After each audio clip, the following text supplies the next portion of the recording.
I'm going to play the intro. Your microphone will be on. It's only 1 minute and 20 seconds. Let me just, okay, we're live on all the platforms. We'll be right back. We're going to allow people time to come in. Be right back.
What's happening, everybody? We got the beautiful, beloved sister, Suzanne. Amara's in the house. She was just showing me her, how many? 100 and how many codes? I think in this box down here, I've got about 120 codes. 120 codes. And you're going to make an oracle deck, right? Can you hear me? Yeah. It's not really going to be an oracle deck, but it's like an oracle deck. So yeah, it's more of a like a multi-dimensional healing system. Yeah. Is that what you said? Because you're breaking it. Yeah, they're opening communications with our multi. That's pretty cool.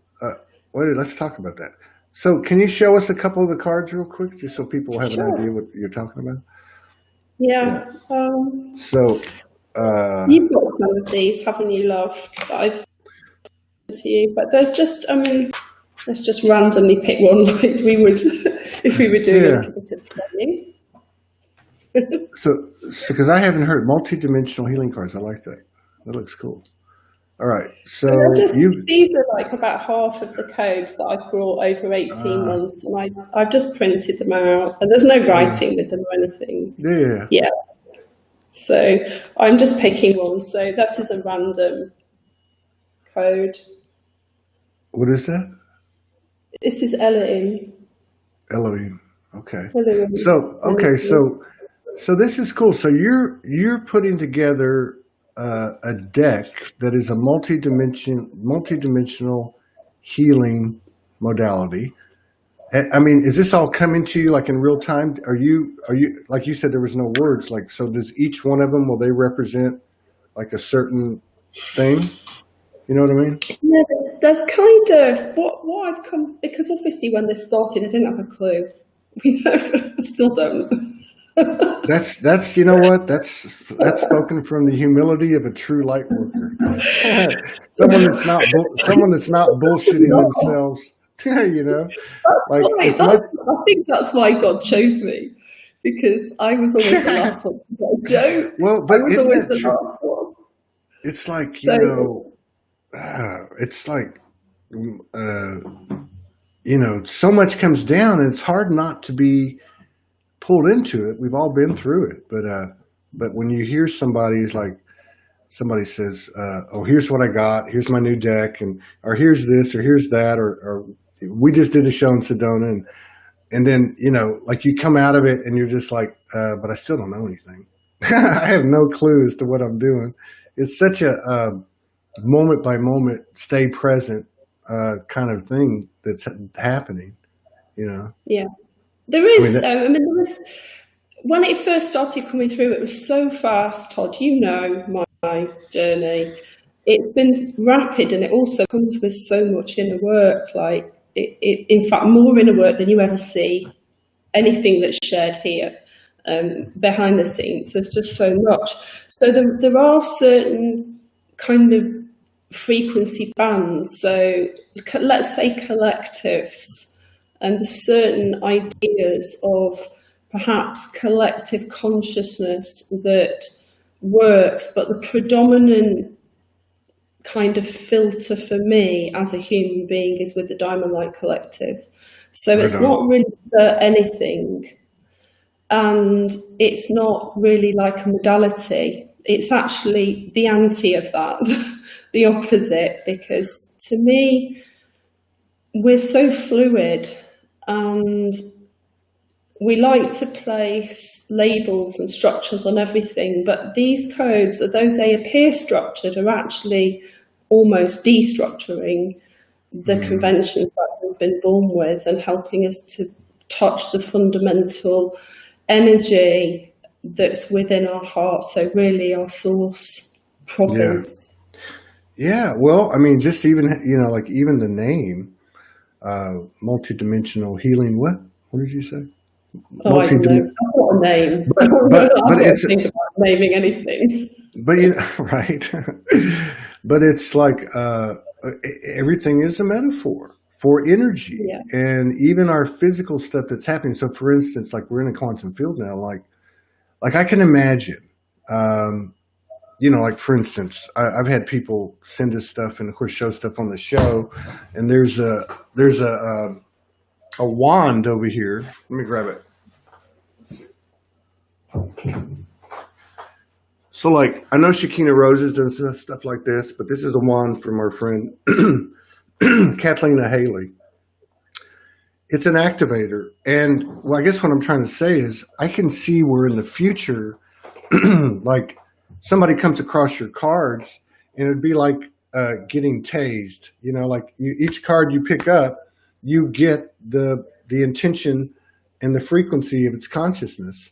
And we're like moving so rapidly now, I mean, it's happening. Yeah. We've had some of this on Earth in the past. We have had this.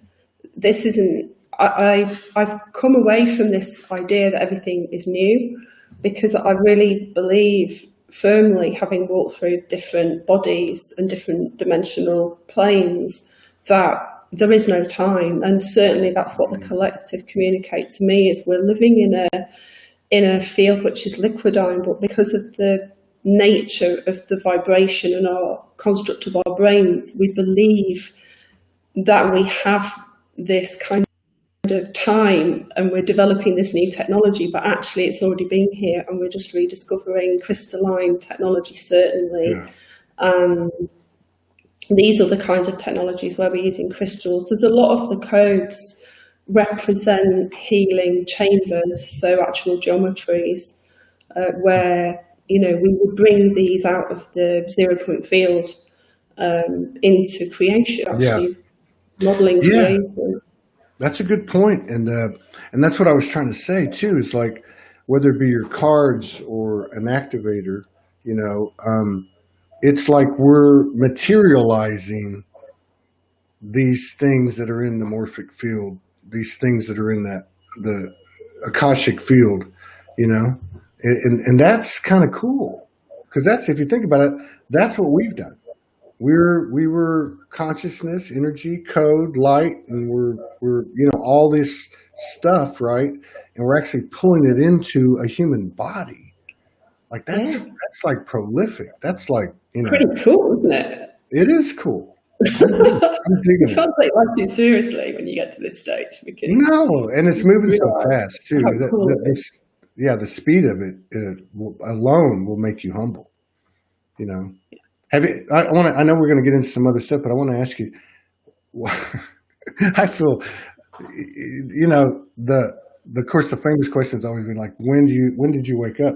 But I think the question now that's becoming the predominant question on the show is, what's it been like for you the last couple of weeks? What the hell is going on? Wow, man! I woke up today. I tried to get on an hour, as you know. I tried to get on an hour ago, and you're like, "Oh, we're not on for an hour," and I'm like, "Oh my God, thank you."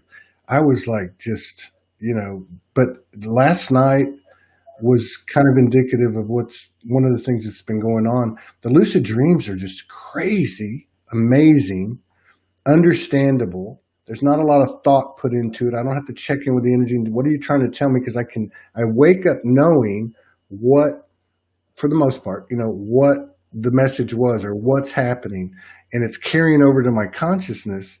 And then you've got to go, like, say, for instance, I have an encounter with you in lucid dream state, and some stuff happens energetically, or you give me let's say you give me a crystal or something like that happens, and you get all lit up, and then we have to go out and then interact with these people. And you know what I mean? Like the humans are trying to, or the humans are actually going to go through what's happening up there. And that's kind of weird to the human, Yeah, right. But anyway, how's your last couple of weeks been? The last couple of, it's like a tale of two halves a little bit. Like, the lucid aspect of dreaming for me is pretty normal now, but it has got more clearer. So I can't remember what happened. You know what? I just can't even remember like 3 weeks ago at all. I have to look back on my Facebook feed to remind myself what I've been doing. Because I really don't know if I So, there was a stage where suddenly I gave up a lot of things. So maybe about a month ago, I had this kind of weird egoic loop, which was kind of born out of a sense of responsibility or something that I needed to play out. And this was to do with, because I can, so because I have the ability to do certain things with it and feel certain things with energy, I should help people. I should heal, I should help people, and I should commit to this. And I was thinking I should do this, and I was taking steps to it, and I got hauled over the coals, literally bitch slapped by my soul. and it was because it's working with quite heavy energy, and it literally, I did it, they let me do it for a little while, and I was going down these corridors, and it just didn't feel right. I could feel that there was something that wasn't resonating, but because I was so trapped in the loop and inside of it, to live it out so that I could understand it, I couldn't see it. And then I had an experience in London, which I have kind of shared, but not the details, because some of it's quite serious. But I saw certain energy constructs, and I was driven almost like through a higher body was driving the car, and I was witnessing certain other realities overlaid over the top of our current reality in our capital city of the UK. And after that, I was literally lifted out of that energy, and it was complete. I'd done whatever I needed to do, and everything collapsed, and then everything became really clear. Like, I realised that I was here just to anchor light. It was literally like all the bags and the weight got lifted away, and although you can see things going on, there was no weight to it. Does that make sense? Yes, because, to me, what stands out the most of what you said, and you did actually say it toward the end, is regardless of what our purpose is, I'm going to use me as an example, soulogy, being in a sacred partnership, whatever that is, right? Whatever my multi-purposes are, the primary purpose is to anchor in on an individual level and walk the talk. I think that's, and coming from somebody who's, some people download some major stuff, man, and that's very challenging. I don't know. Everything is done on, instinct and intuition. This beloved sister, Ashley Cohen, and this isn't really a Q&A typically type of show, but something told me just to say this or repeat the question, see what you can do with it. She says, can brain damage affect our abilities? I had ECT, electroconvulsive therapy, about 10 years ago, and I no longer dream. Can brain damage affect our abilities? Do you have any thoughts on that? I've got a code for that. You've got a code, you've got a copy of it, Todd. There's a code that you have, a Christ consciousness code. It can affect the neural, the transmission between the neurons in the brain, the pathways. It can destabilize on all kinds of levels. So there is a code that you have, it's green. Oh, right now? Yeah, hang on, let me find it. This is the Christ consciousness Ananda code. That one? Is that it? In Is that that's the code? Brought this in a so this is a Christ consciousness code, and this relates very much to the brain structures and to recalibrating the brain and bringing it into balance and working with the spinal nerves as well. Sorry, the cranial nerves. So how your brain then transmits down into the spine. So this is a very, very important code. So if she gets in touch with me, then she can have a copy of that code. Yeah, send me or send a note to Suzanne. But see, and isn't that in this another thing that's happening is the telepathy. Like, I don't normally pick up questions. And that's a very specific kind of unique question. And here you have a code that out of 100 and whatever that you happen to have 5 you gave to me for the show, and one of them is directly addressing that. What I wanted to say from the human level was I've had a few head injuries, probably, I don't know, maybe 5. And the last one I had was about 2 months before I reawoke. I went to a concert and I got jumped, and I got a chair smashed over the back of my head, and I had what do they call it? Post-concussion syndrome. And so once I got into my journey and I would look back at it, I think, man, you took some serious blows, and head injuries are. So I started to work with the energy that, like scanning my brain and knowing, because of the physical trauma, there had to be some evidence of that. And I just started to, and I learned this from Morgan, I just started to heal myself basically through my, what you might call imagination, and my true consciousness.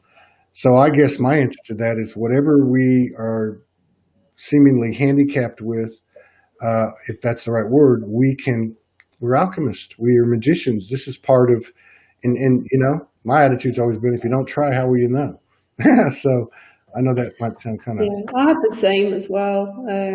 I think when I was originally kind of coming in, I guess, as whatever I am now, whatever the consciousness is, I would have these seizures, and the first major one that I had, I ended up hitting my head.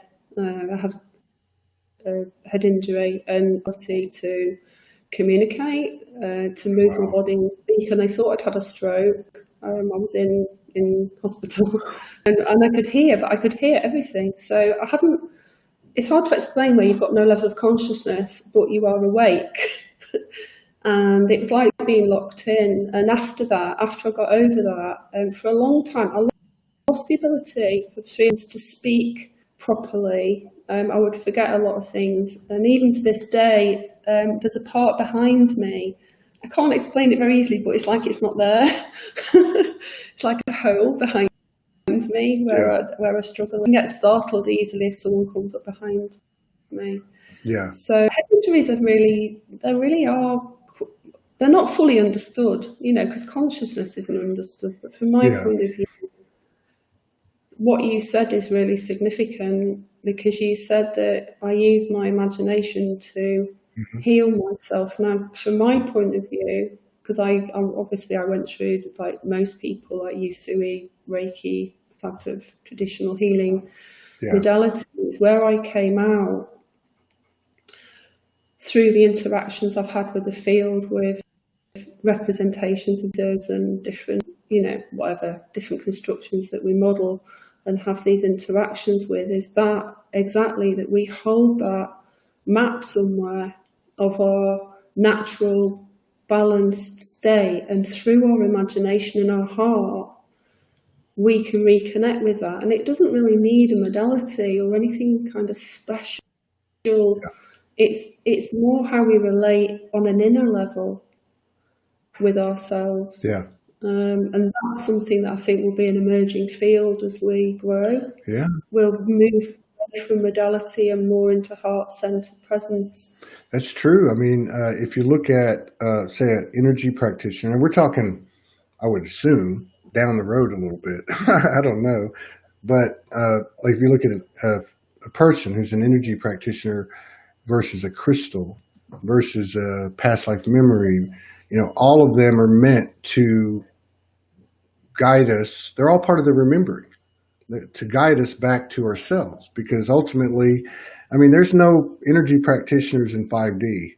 You know what I mean? So, but we still are transitioning through it. And I think what you said is very, it's very important, because we are here to self-actualize and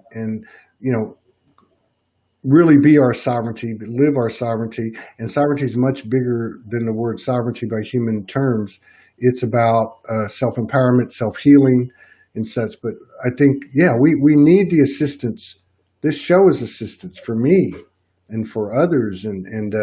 But at the same time, it's always got to be empowering us, and I think, like, there's a lot of, Morgan and I were talking about this last night. Energetically speaking, there's a lot of out with the old, in with the new.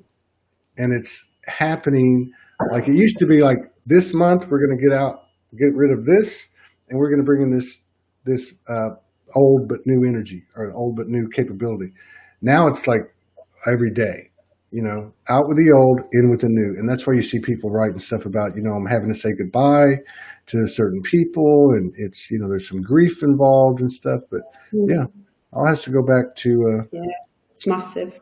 Somebody said, there are no energy practitioners in 5D. What do you mean? What I mean is that we're all healed. There's nothing to heal. So why would you need a doctor in 5D? It's like forgiveness. We won't need forgiveness. There is no forgiveness in 5D, or you can call it New Earth, because there's nothing there's nobody impeding on each other's energy and so on, Yeah, that's it.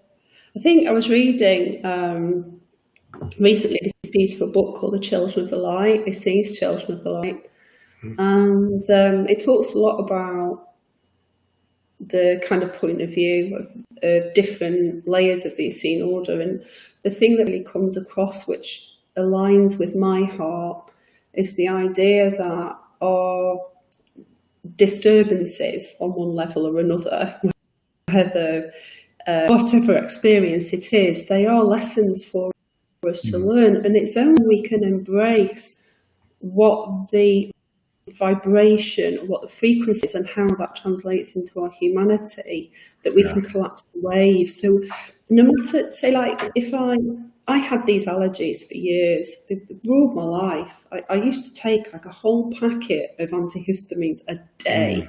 I was ODing on pharma big time. That'll do more than a hit to the head, taking that much stuff. Yeah, my body was like really allergic to life. And had all these different things. That's because you're an ET.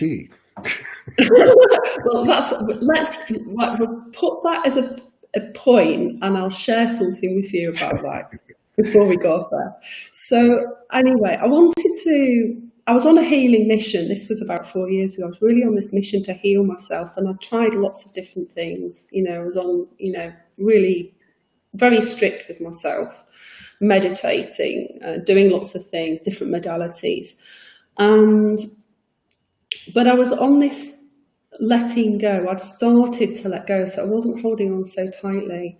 And the idea that we have to approach it in a certain way just dissolved. And eventually it was just simply a letting go. So I understood that the allergies that I had, whatever they were too, were created by my fear of coming into my body and into life. And I had to go and sit very deeply with that.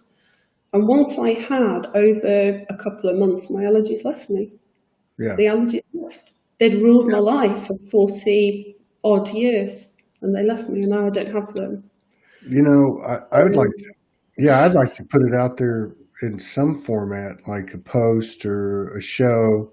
That's a great point, because like I had chronic back pain for 12 years. I was incapacitated. I got up to 240 pounds, and I'm about 208 now. But and then there's been other things that in my body, especially, well, it's all been in the last 9 years since I rewoke. I just had something recently where I had a minor thing with my body, and I was like, okay, I'm going to handle this, through whatever means I can. And what I did was I tapped into the Arcturian,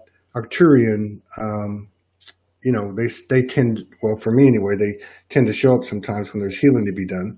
So I tapped into that, and I just kind of worked with it a little bit, and here I am saying this, not understanding that they're there and I'm here, but it's really all me. And then and then within a few days, slowly, it healed itself, and so, yeah, what you're saying, and what I was getting at, I've heard a lot of people talk about this stuff. We're talking about people like David Manning, who healed himself of HIV and cancer 2 or 3 times. There's plenty of stories out there like that. I forget her name now. Esme, Ingrid Esme from Norway. She had cancer twice. I mean, so there's that, to me, is real evidence of not only our capabilities, because it's like when you do that work, you're actually returning yourself back to the original perfect state. You might call it conversion to light body, or whatever the case is. Yeah. It's just opening, the way I see this, or the way I've witnessed it, because when I'm working with people, I don't advertise myself as a healer anymore. I just hold space, and whatever happens, happens. Yeah. That's as much as we can say. Yeah. What I get to witness often is, well, first of all, what people hold on to. So what's holding the structures in place that are keeping that condition? It doesn't, whatever condition it is, it could be mind, emotional, mental, it doesn't matter, or even a relationship. But there's something that holds that in place, some kind of energy format. Yeah. And that's not for me to impose any control over. It's for me to hold the space, to raise the frequency, to help open the gateways so that person can meet themselves and find that slipstream. And that's when source arrives in, when they hit that openness and acceptance, the souls come in. And that's where you get this seeming miracle. I mean, I shocked myself in 2018 because somebody who had curvature of the spine in front of me within 2 minutes, just through this presence. And so I get to witness these things. Yeah. And we don't have any explanations, but we don't need them. No. Because we're going to transition from, I feel, as we move into a more heart-based presence, and all this stuff about our spine and all the energy, when we get proper aligned, we're going to be more enlightened. We're like the light. It's going to be a constant soulgasmic feeling. Yeah, it's happening already. We're getting recalibrated on my spine. I got a new spine. I never finished that story. So after London, I got a new spine. That's what happened.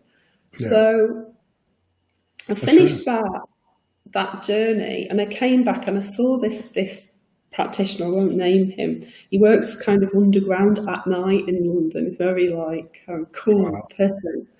Sounds like Merlin's grandson. Yeah, he's a bit like Merlin. And he came to visit my friend, and he took one look at me, and he said that basically I'm an 8.5 foot extraterrestrial trying to fit into a 5 foot human body, and I'm trying to fit in my little body, and just me. And what happened in the next kind of couple of hours was that my little body, where I kind of put all my energy into my spine, got elongated and untwisted. And then I could breathe, and it felt like, to be honest, Todd, it was the first time I breathed in my whole life. And since then, everything's been a lot clearer. So it's just, I think maybe we don't have all the answers. No, No, but what you were You've saying, got to start letting go yeah. of stuff. But what you were saying earlier, that's pretty much it. You know, like so you have the energy practitioner, you have the crystal. Let's just say you have an individual, you have a crystal over here, you have all these other things, but it's actually our frequency. It's like you said, you're just present. And how many energy practitioners have been on the show?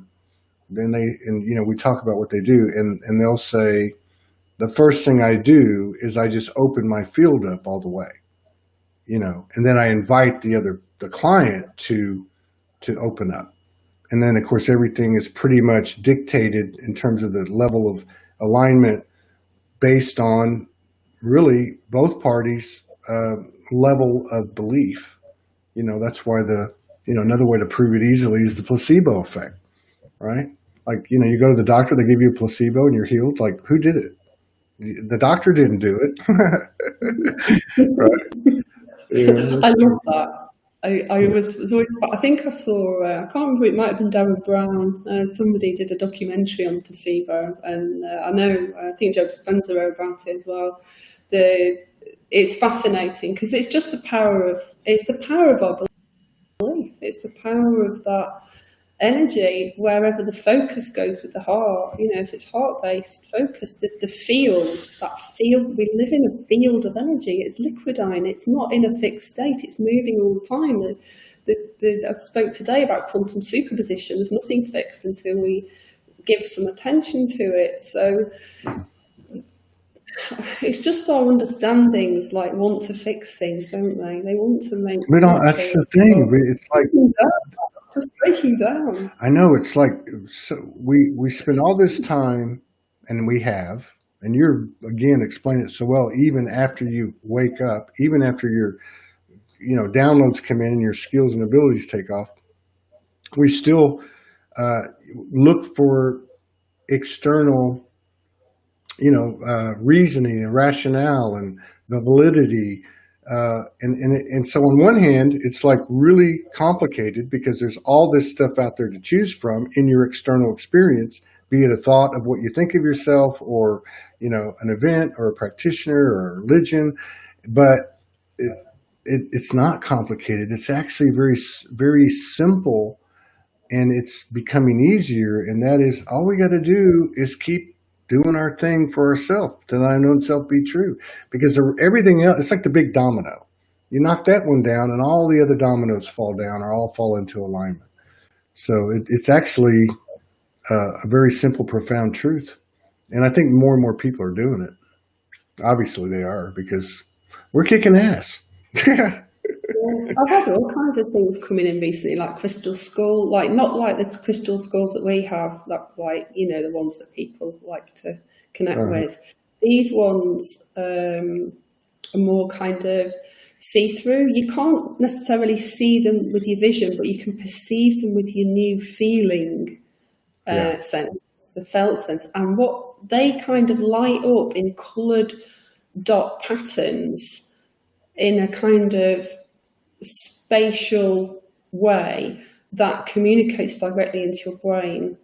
And I've had some experiences, although this is very new, and I've connected with people who are kind of in this field, because I feel that we do have this crystalline state, this crystalline consciousness state, and it's very much here for us as we are emerging into that layer of consciousness. And in that, you're Todd and I'm Suzanne, and we talk about the fact that we're not separate, but we're really not separate in that state. So time collapses and distance collapses. So me and you and lots of other people are having these conversations in another dimensional plane. And then on Earth, like you said earlier, we then, of course we're meeting in our regular human bodies. We can't do all this stuff half the time. But then suddenly we'll say something, and it's like whatever matrices got put in our brain, they suddenly light up, and it's like, oh, time has gone. Yeah. And this seems to happen a lot more than it used to. Yeah, look, you got to think that if we're anchoring in our multidimensional aspects in the Akashic code and however you want to describe it, that is in the etheric field. It's a non-physical kind of thing, but it's a physical thing too, because now you're becoming conscious, like we talked about it, and implementing it and actualizing it in your life.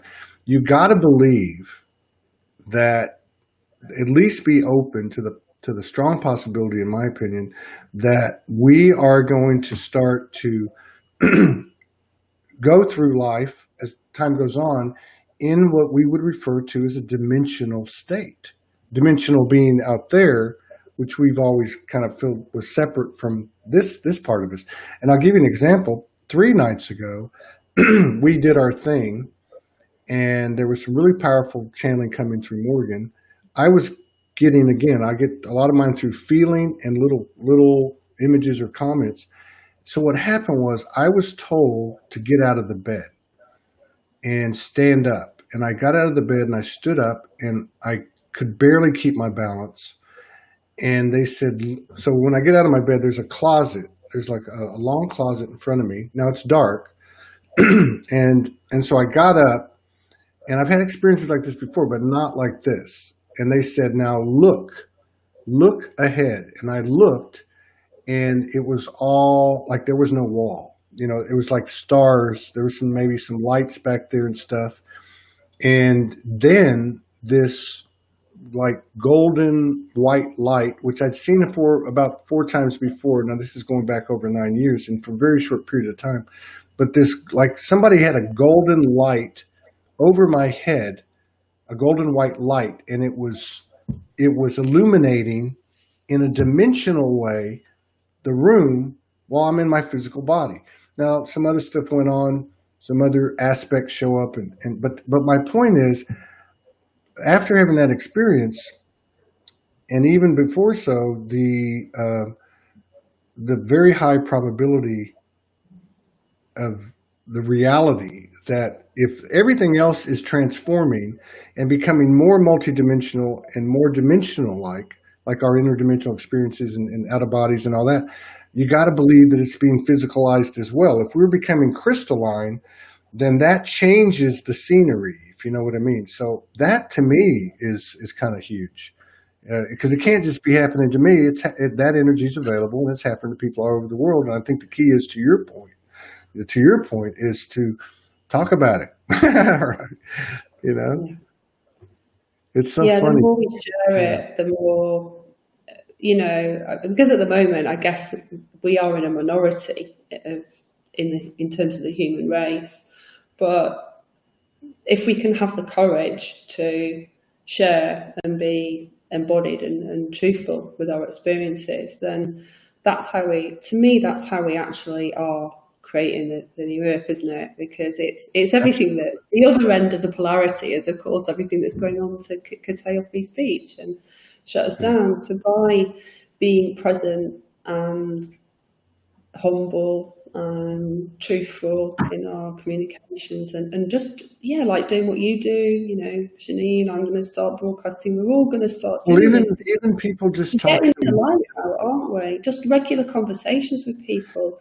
I did a little live a couple of weeks ago, and I was walking through a park, and I think I went to stay at the beach for a night because I was going to buy some crystals, and stayed overnight, and he ended up taking this little walk through a park. And I thought, I had this notion, it's not something I often get, that I was just going to go and have normal conversations with people. And bear in mind, in England, it's really super paranoid that, we shouldn't go near anybody. Really? So I just felt that I wanted to engage in conversations. So all I did was I went through the park, shining light, smiling and saying hello to everybody. Say, good morning, how are you? How are you doing? What's going on for you? And I ended up having 3 really amazing conversations with, they were all over 60, beautiful human beings, and every single one was a diamond. Yeah. Yes. Everyone. And that's what I mean too, because it doesn't have to be on camera. It can be walking through the park, It really can.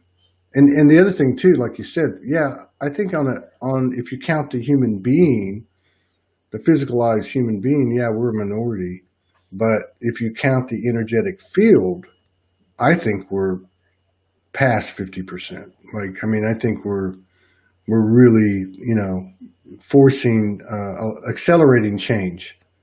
You get people come on here like Franco and others that have really, really good forecasting intel that's, like has some linear timeline aspect to it. And you see them come back on like, we just moved it up. Like, my information is now you guys kicked ass and you're doing such a great job that it could happen, instead of 2 years, it happens 2 months from now. And that's a good sign. I think there's a lot of people as well, like like they're not necessarily aware yet of what's happening, but in terms of the upper end of the octaval layering, the body's already gone, but it's just not dropped down. So I see this a lot with when I'm walking, just like walking down the street. I get to play with different visions, and I like to do that. It's good. So I can feel where the harmonic banding is, and there's a lot of people that have gone up, the connections are in, but it's not dropped down. So it's like they're still stuck in what we would seem as the story, but actually the energy is already shifting, and it's not. It's just going to shift. I mean, it is going to shift because the low frequency is what is held in everything. I mean, it's everywhere. Yeah. Hey, what do you think about this? Dawn just put up 12/21/2020, or as you would say, 21/12/2020. The 21st of December. Yeah, it's the gate. It's always the winter solstice gateway. Yeah, that's the date that I. It's tough on this, because that's the auspicious day when I had my breakthrough experience in 2012. So it's a powerful day just for me personally. It's a portal, but I think there's two different perspectives with this, Todd. Right. Yeah. The first one is in the linear sense of the word. So our physical universe is we're in a Gregorian calendar. That's the day. It's an alignment, so it's an actual, it's a galactic alignment. It's very powerful. Everything always happens on these powerful portals, so very, very high probability of things happening. But also on another level, like you say, on 5D, we've lost time. Yeah. So no, I get that. Which perspective we're kind of living the experience in, because I feel like we're already there a lot of the time when I'm bringing through these codes. This is actually from our human collective, just in a different frequency of love. Yeah. Here, we're just almost like catching up. I think what I was trying to share earlier on, and I never really hit it, was that perhaps these are the crazy things I think about. If we develop advanced technology, it's possible that as our advanced selves, we send parts of our soul back in time to live out different frameworks of polarity to get a deeper view. And so potentially that's what we could be doing. So it's letting go. We've just got to let go maybe of it's going to happen here or there. Yeah, I agree with that. Fluid. Yeah, I'm real. I hate to use this word. I'm a bit resistant to full moon and planetary, alignments and formations and movements. But I also know there's something to it. So that to me is not really time. We might associate planetary movements with time, but one of the reasons when I saw that comment, I put it up is because I saw this meme more than once, and it said that on that date there was going to be a planetary alignment and it's the sun, the moon, and I want to say about 5 or 6 planets. And it's the first time it's happened in 6,000 years. And then I look back at the last 3 years when I became more aware, and that on the solstice, on the winter solstice, seemed to be like the kickoff for the next year. Like it's a really powerful time. So yeah, I'm with you though. I don't want to be disempowered by a calendar, whether it's Gregorian, Lemurian, or any other calendar, Aztec, Mayan, whatever. But at the same time, there's something sacred, geometric about what's happening up there. It's very I mean, if we sort of go back in time and we look at different ways that the ancients would look at the stars, they'd look at the star alignments to think about all different types of constructs. We build buildings based on planetary alignments, and we look at how this affects us. And it's because we are not.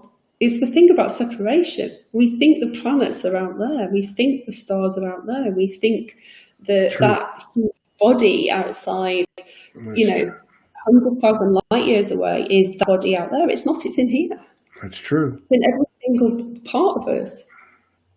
That's true. Yes, the alignment. It's like you could even go further. I mean, I know this is, but like everything, like we say, everything that you see or you come across is you. But that you take that beyond the Earth. Like, how do we know we haven't been planets? How do we know we haven't been stars? How do we know we haven't been a galaxy or a solar system or created an entire multiverse? I mean, how do we know? We are entertaining ourselves. Expanding is expanding, but how do you expand if you don't have new experiences? I don't know. We don't.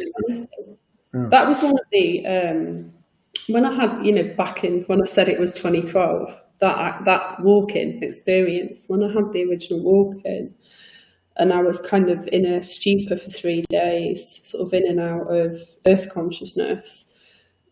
One of the pivotal experiences I had was being a star, that I was a star over billions of years. I lost time. It was when I had, it's impossible. You sound like a crazy person when you talk about stuff like this. Yeah, not anymore. You're with all the crazy people. As I was out in the ether before I had the experience of walking in, was just billions and billions of years, like as a particle, as a wave, as a nebula, as a star, as a water molecule going through different bodies. And it was impossible, and it is still impossible for me to convey the vastness of what that experience was. I lost all sense of my human nature and humanity. It was quite hard to come back from that. So we are potentially all of those things already, but because of our bodies, maybe we have to get to certain stages where we can be stable, to expand out. Because if we're not stable, then we can get very ungrounded, and that's not always helpful. True, absolutely true. I'm not a scientist, but I know unstable energy does some things like bombs and black holes or whatever. I don't know, but to me, it's like what I guess what I'm really becoming, I'm both accepting it and amazed by it, is I think I get what we're doing. And again, it sounds so cliche. And like you said, it sounds crazy, but to think, we're less than 100 years, 120 years away from my research, of having adepts walk the earth that were 400 and 500 years old. There's solid documentation from the late 1800s, like 1880s, 1890s. There's solid documentation, research done by British metaphysicists and researchers that sat down with these people I believe it was in the Himalayas, and they would come into the town, and they were 400 and 500 years old, coming into town, manifesting what they needed for the day, bite to eat or whatever interactions. So, that's 120, 130 years ago. And, I just look at, oh my God, I'm going to be able to, like I thought when I was a little kid, run out in the backyard and put your hands in the air like Superman. I expected to fly. And I guess in some way I did. We all did. I've got to share something with you. You know what? I had a dream about you once. It was like one of my dreams. What happened? You're sitting in an armchair, just being you. And I'm like, come in the room and I'm really excited, like, Todd, look what I can do. You're not going to believe this. And I start to levitate and fly. And you're sitting in the armchair. No way, man. That's really hard. And I'm just like, going in space. Amazing. So I don't think we're that far off. In seriousness, I don't think we're that far off. We're already de-aging. I mean, it's evident. I know that our bodies are de-aging. Well, the physical, like we were talking about, the miracle cures, the self-healing. Somebody mentioned Anita Majori or whatever her name is, and the people we talked about. I mean, if that's happening, obviously, the higher perfection of energetically is going to be represented in the body. It's going to occur in the body. Everything's happening out there, then it happens here. We know that. I don't want to forget about. Let's go over. You want to go over your images? Do you want me to pull up your images? Oh yeah. Okay, let's go to the images. What about? God, we're changing the tack. It's like we're in a little boat and we're just like changing the tack. Going, yeah. Okay. I'm going to take you take your row out of the water, and I'm going to keep rowing.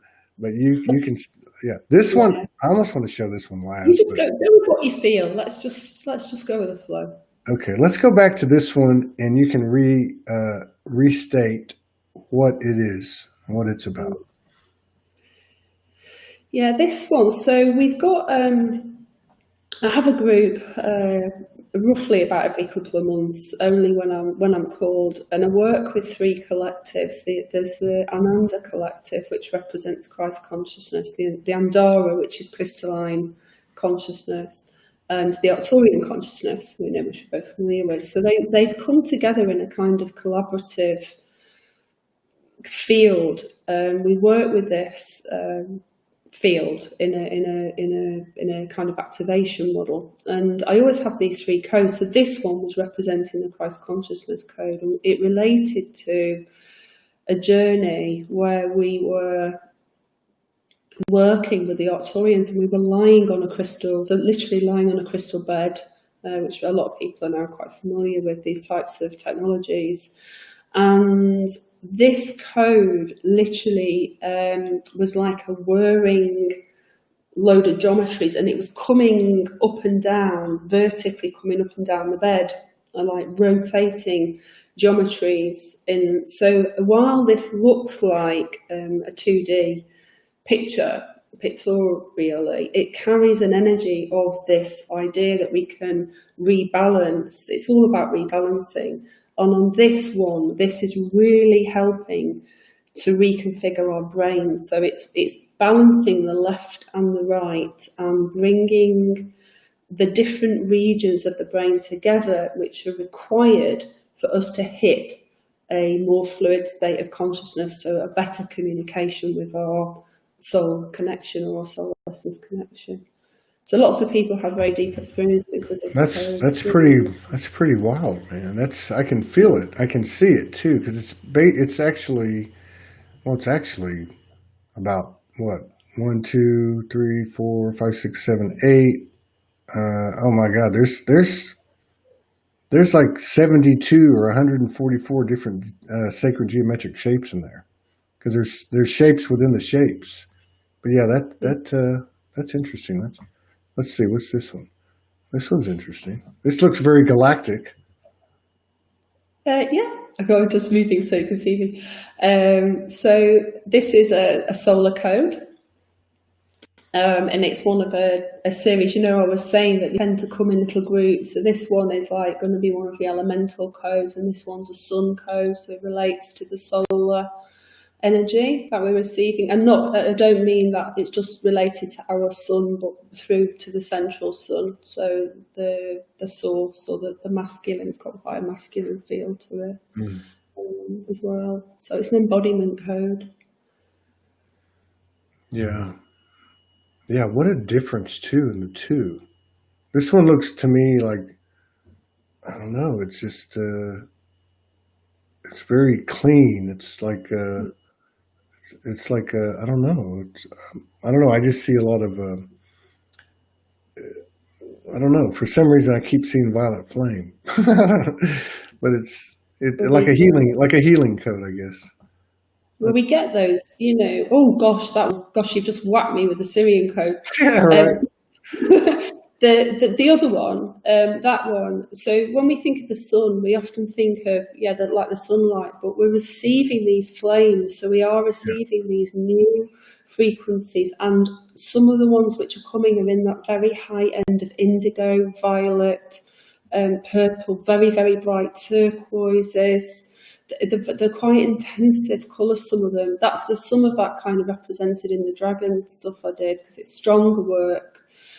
This one to me is very clean, like you say, and it's actually very peaceful. It's almost, if you really get into this one, you can get to a real point of stillness. It's beautiful. I really love this card. I start getting emotional when I talk about codes, because I just that's striking. They're all striking. Yeah, this one is does a water code. So this is a Syrian, so more of a Syrian technology, and this relates to, I came on before and I did a little bit with you with water. So one of my big roles, if you like, is going to be with water structures, and sort of bringing a little bit more, maybe more advanced technology back about how we work with crystals and water together and use energy. So that's kind of like a beginning. So there's a geometries there which will rebalance and reconfigure the structure of water so it's more coherent, and therefore it will help you to have a better experience with water perhaps that you're taking into your body, and also your personal waters as well. So the structures that we have physically. All that matters so much. The structure of water in our bodies is very, very important. Yeah. If you look at when I look at these things, you can feel in your body, especially your head. I feel in my head things like, going like that, moving around, aligning. Yeah, this will charge you. That one, the blue one, that would be really good for charging crystals as well. So it's really. What is this one? This one looks like what it looks like to me? It looks like a story. Like there's a story in it, like masculine, feminine. I don't know. What is this? Yeah. When you hit it on the head there, it's a divine union between the Christ and the Magdalene. So as they're representations of the masculine and feminine, but in this sense, that's what I was tuning into. So I was tuning into the energy of this. I wanted to share this, the full size of this, to show you the detail, because this is one I haven't released yet into on Facebook and stuff. I'm going to make a video about it because it's extremely sacred work. And so at the centre is the union of the Christ, of all parts of us with our source self, so the complete union of the one body. But on one side and the other are these magic crucibles. They're like these vessels that open into the unknown. It's like the Ark of the Covenant. Yeah, everyone talks about the Grail and the Ark and these mysteries. Well, this is the mystery. These two bodies of separation, and that mystery then unites and kind of awaken. That is absolutely amazing. I mean, you know, there's been, at least in my experience, there's been, when I connect with Morgan, so many times I see the magenta, pinkish, feminine, and then the blue, right? And they'll mix. Sometimes the blue's a little bit darker, but so like the colors there, and then some of this stuff. I don't know what you call it. I mean, is it off-planet sacred geometry? Is it ancient symbolism? I mean, I'm seeing like all kinds of things. I see sacred sexuality in that middle part. I don't know, man. It's just like, wow. So maybe this is where we're all headed, like we were talking earlier. You pick up something and you sit with it until everything is integrated and exchanged and move on to the next moment.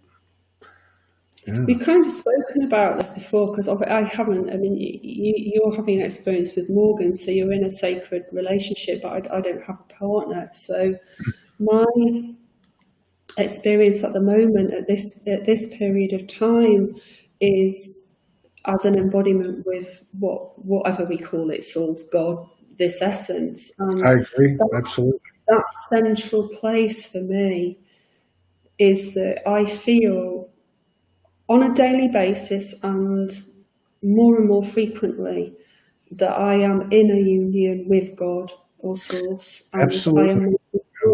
I'm interacting in every... Oh God, I'm going to cry again. That we are in a sacred exchange continually with every breath, and that is the sense of that code. Is when we come to that space, there is such a peace, and there is no word for it. We haven't got a word for this. I cannot put a word to it, but there is this sense of absolute centeredness and stillness, and being completely held in every moment. It's one of those. It's like the cosmic all of the above on a multiple choice. What is this? All of the above, which you don't even know what that consists of. Well, I talked about this on the first show I did out of the studio a few days ago. When we got back from Sedona, so we were, and this goes along to what you're saying. And this also goes along to what we were talking about earlier, which is that we're actually bringing into the physical all this stuff, right? Like what you're just describing. And as evidence of that, so we went to Sedona. We were told before we went to Sedona that we would meet specifically with, I think it was 2 couples right away, 1 later in the trip, that we would meet many other couples that were carrying the same frequency, and code would be exchanged. And then on top of that, that we would interact and connect with androgynous beings that were carrying the same frequency as these couples. And this is exactly what happened. It happened again and again and again. Many triads were formed. But my point is that you're right. Like what we were talking about earlier, sitting before somebody, just being present. I have, each one of us has a certain level of frequencies, multiple frequencies, say, comprising one vibration at that moment. And I think when you get right down to it, this drawing and what you were talking about is, at least at a minimum, the trajectory, are a futile attempt by, a connected sister of what pure love is. I mean, that's what you were talking about. It's your relationship is with that, and there's nothing beyond that. It's like it's like the abyss of light. You know what I mean? Wow. Yeah, it changes you. It's totally fundamentally changed me, Todd. Like, you know, and I look at other human beings, of course I get triggered just because I'm very normal, you know, egoic person as well. But my heart speaks, and that connection speaks softly, but loudly in terms of frequency. So the vibration comes out, not the squawky voice. The frequency comes out. And so it can really, it brings that stuff that's not in alignment into very sharp focus very quickly. Yeah. So it makes it easier to walk an aligned path because you've been informed from the inside out, and it's an inside out. We're not outside in. We're inside out. We're coming from this place of the 0 point, and just recreating every moment. So then you can sit with anybody and divinely have this relationship, and all the judgments that you had. You know, I used to have an ideal of what a sacred relationship would be like. You know, like I'd be scared that I'd never find a partner because, like, who the hell would be able to like sit with me and probably drive most people crazy with all the codes and stuff. And then I just let it go and realised that I have these relationships with so many different aspects of source. The codes, I am having relationship in a way, a transaction with the codes all the time, with consciousnesses, with dimensions, with trees, with plants, with flowers, and with people. So that is life. That is the most beautiful. That is just, it's such a gift. We're so lucky and blessed. And I think that's what we went through over there, what we were shown, or whatever you want to call it, with connecting. You're really talking about energy complexes connecting with like begets like, and that we were actually, or Morgan was given, it's going to be seen in the physical in other couples when you go to Sedona and in androgynous beings. But you're right. You know, it's like somebody said yesterday, that's, you know, kind of in our nucleus. We've had a lot of organic growth, kind of like a foundation, or organic foundation has kind of materialized at Soulogy in the last couple of months.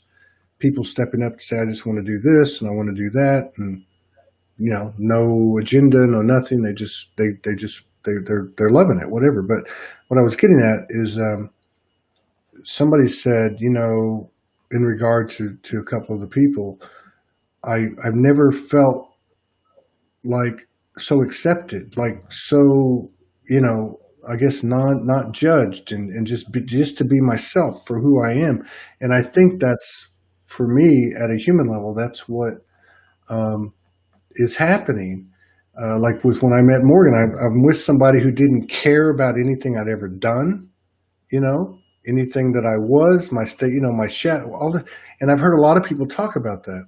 So the fixation with a partner or anything else, okay, or the over fixation is really a limitation.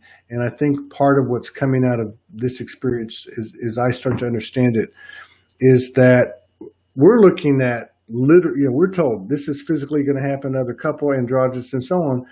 But the reality is they're just physical representations of the only true energy there is, which is this divine union, which is found within ourselves and in every single cell of the flower of life, or whatever you want to call it.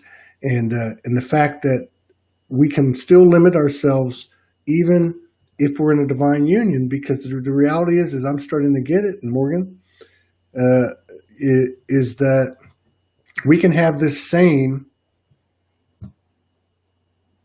shared frequency with anyone and everyone and everything, right? Which is what you're talking about, like, you know, with nature and all that. We do. Yeah. Just, you know, we spoke about Light Language Lounge.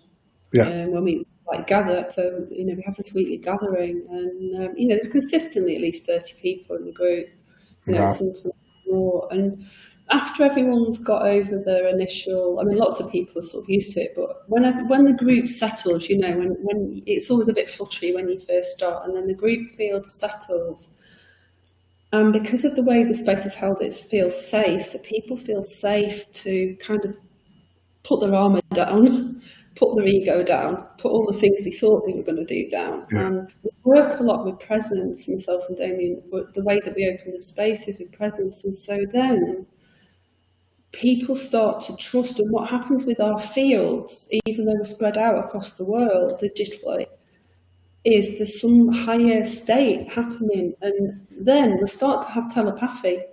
We're feeling with this new way. And people will hear something coming in, but we'll all feel it. And then, so you'll have someone playing music, somebody, say like bringing a code, or somebody maybe moving their hands or their body, and it's weaving, we're weaving together. So this is like, it's a new way of making love in a different way to perhaps how we've been taught. We're having transactions. Glorious. It's absolutely amazing. Yeah, it's amazing too, because you don't have like somebody saying, okay, this is what's happening in this moment, da da da da da, all the way down. It's like when I left Sedona and we did this little musical show, and I talked about this, but they set up these fantastic musicians, you know, and they just handed me a microphone. I just showed up there like, open up the show. So I started doing a little soul speaking. And then everything just started moving. It's the same thing. Everything was weaving. And so, yeah, it looks like a musical production, but it was a spontaneous, intuitive, creative expression of aligned intention that through that heart intention created code, which everybody, you know, was able to access. Yeah. So I don't want to run out of time. I want to still cover a couple of things with you. I want to make sure that this one, of these five, although I don't know, after seeing the Sacred Union one, I don't know, but this one here is pretty cool. So what is this one? Yeah, amazing. So this one came after the first one's the powerful one. That's the video. If we've got time, we could run the video from. I don't know if we can do that from YouTube. Can you do that? No. You sent me a video? I did. I sent it to you on Messenger. Yeah, YouTube. I just saw it. Oh, you sent it to me? No, I can't pull it up. I can't pull it up. So there was yeah, I can't. There was a code that came that was very strong, like the rainbow dragons. So I've been doing a load of work with the dragons, basically. And the rainbow dragons came in. These are like multidimensional collective of very strong dragons, not this one, that's the other code, the really strong one.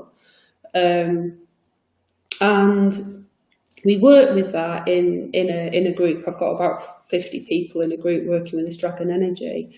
And towards the end of it, I made this code called Dreaming Dragons, and then a video. And this was very strong. So this is like you know, when you're rocking it with soul streaming, you're very motivated.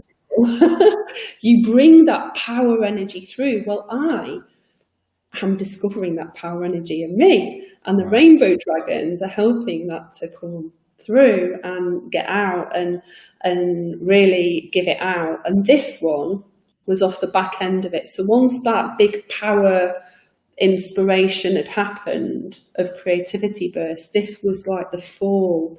This was the kind of gentleness, the softness back. So this is a sea dragon. This is a water dragon. I don't know, man. That's pretty powerful, though. That's, you know, you could actually, and I'm not into stuff like this normally. You know, I mean, it's just my makeup. I don't know if it's because I'm lazy or what, but I can see where you could actually sit with something like this, you know, for quite a while. And I never was even introduced to that till like 3 years ago when Morgan came, and Ryan Aguilar, my brother in Houston, he was doing that sacred geometry, that really, really intricate stuff. And it was one of the first ones he did, and he brought it over to where we were staying. And Morgan's like, now just stare at that. And I'm like, what? I'm going to stare at this. Just stare at it. And yeah, you get stuff out of it, you know. So this is cool. I want to ask you before we go, because I want to make sure that you have an opportunity. Is there anything that you want to do now or express like light language or a blessing or a channel, or you've been promising us that you're going to do a dance at some point. You can do that today, or you can wait till another day. It doesn't matter. I'm just playing. But yeah, is there anything you want to do? The floor is yours. Yeah, we can have a light stream. We can bring a transmission from the collective. Okay. It's been very present with us, as you know, the whole time. This love, and I'm actually in Portugal at the moment, so I've been working today with a crystal grid just off the coast here. You're in Portugal? Yeah. Oh, really? Have you ever met Maya Meticular? Have you ever met Maya Meticular? Metlicar? She's pretty cool. She lives there. No, I'm just here for just a short time. Oh, you know who else is there? Marita's there. Marita Bat-Shashan's there. I don't know how big Portugal is, but... Yeah, there's a few. I was living there for a year. I was living here for a year, but I came back to the UK. But I've come back for just for a short time. Oh, cool. And the energies of the oceans are really stabilizing. So like with that dragon, that oceanic frequency is really balancing. So we're all going to get loads of people saying I'm in Portugal now, which is really cool. So it's so they're going to hunt you down. They're going to hunt you down. There's so much energy that's relative now as well, that's coming through, which won't show right now, but it's important energy. There's things that have happened on these soils which are very important. So with love and balancing, so this whole idea today has been about us finding this dance where we can find this happy medium, this centered line. So this transmission is really coming from that place of no matter where we are, no matter what's going on, there is this place and space inside of us which has this stillness and this balance point.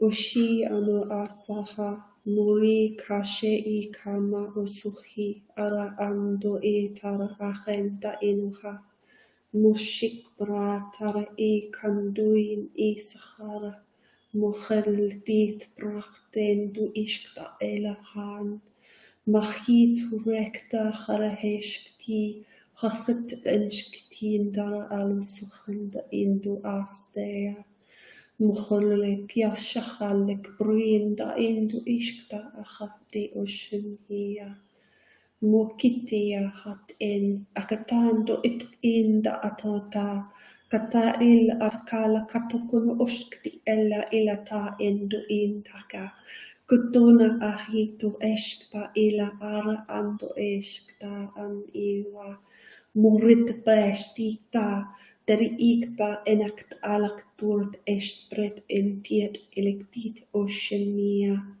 Mrod utuk en etik est umdruk etik amduk etik amskut utuk elekt kesk elekt urt umskut urchist umduk alak taskut urt ekt tiket umduk ust urt uyen yet ekt atik alak at ust elektam do et ert ast usk ai.